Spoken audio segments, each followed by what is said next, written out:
আজ আমি চিংড়ি মাছ দিয়ে কচুরলতি বানাচ্ছি। আমি এমনি করে সব পরপর কচুরলতিগুলো ছাড়িয়ে নিলাম। কচুরলতি খেতেও টেস্টি, সবাই আমরা খেতে ভালোবাসি। এমনি করে ছাড়িয়ে নিতে হবে পরপর সব খোসাগুলো। এবার যেগুলো ছাড়বে না দেখবে সেখানটা ভালো করে ঘষলে সেখানটাও আবার ছাড়িয়ে যায়। সব আমার ছাড়ানো হয়ে গেছে। এবার আমি একটু সাদা জিরে, কালো জিরে, লবণ, লঙ্কা দিয়ে শুকনো আগে বেটে নিলাম। বেটে নেওয়ার পরেই তারপরে দিয়ে দিলাম জল দিয়ে বেটে নিয়ে আমার বাটা হয়ে গেছে। বেটে নিয়ে আমি কড়াইটা বসিয়ে দিয়েছি। কড়াই গরম হয়ে যাওয়ার পরে তেল দিয়ে দিলাম। তেল দিয়ে সর্ষের তেল দিয়েই বানাচ্ছি। কালো জিরে ফোড়ন দিয়ে দিলাম। কালো জিরে ফোড়ন দিয়ে তারপরে আমি দিয়ে দিলাম কাঁচা লঙ্কা, 3টে কাঁচা লঙ্কা নিয়েছি, আর 4-5টা রসুন কোয়া।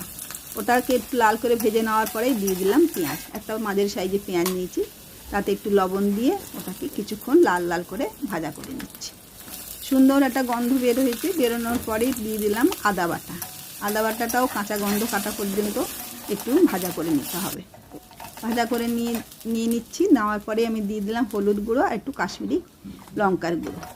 এমনি করে কচুরলতি খেতে খুবই ভালো লাগে, কিন্তু কচুরলতি আর কি খুবই উপকারও আছে, আর সবাই আমরা ভালোবাসি।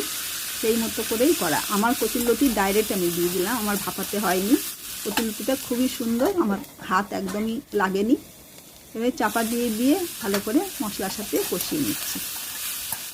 কষিয়ে নেওয়ার পরে তারপরে দিয়ে দিলাম চিংড়ি মাছটা। চিংড়ি মাছটা দিয়ে আবার কিছুক্ষণ নাড়াচাড়া করে ভাজা করে নিলাম। ভাজা করে নিয়ে তারপরে জল ঢেলে দিচ্ছি। একটু বেশি পরিমাণে জল দিতে হবে।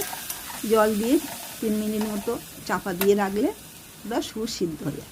কচু অবশ্যই সুসিদ্ধ করতে হবে। কচু সুসিদ্ধ করলে টেস্টটা বেশি হয় আর খেতেও ভালো লাগে।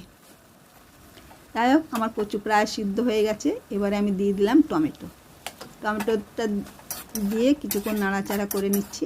করে নিয়ে আবার একটু চাপা দিয়ে দিলাম 2 মিনিট। দেওয়ার পরে টমেটোর যে রসটা উঠলো সেই রসে একদম আরও সুন্দর টেস্ট হলো। এবারে ওভেনটাকে অফ করে দিয়েছি। দেওয়ার পরে সেই গরমেতেই আমি যে সর্ষেটা বাটাটা করেছিলাম সেই সর্ষে বাটাটা দিয়ে ভালো করে নাড়াচাড়া করে নিয়ে এবারে পরিবেশন করা।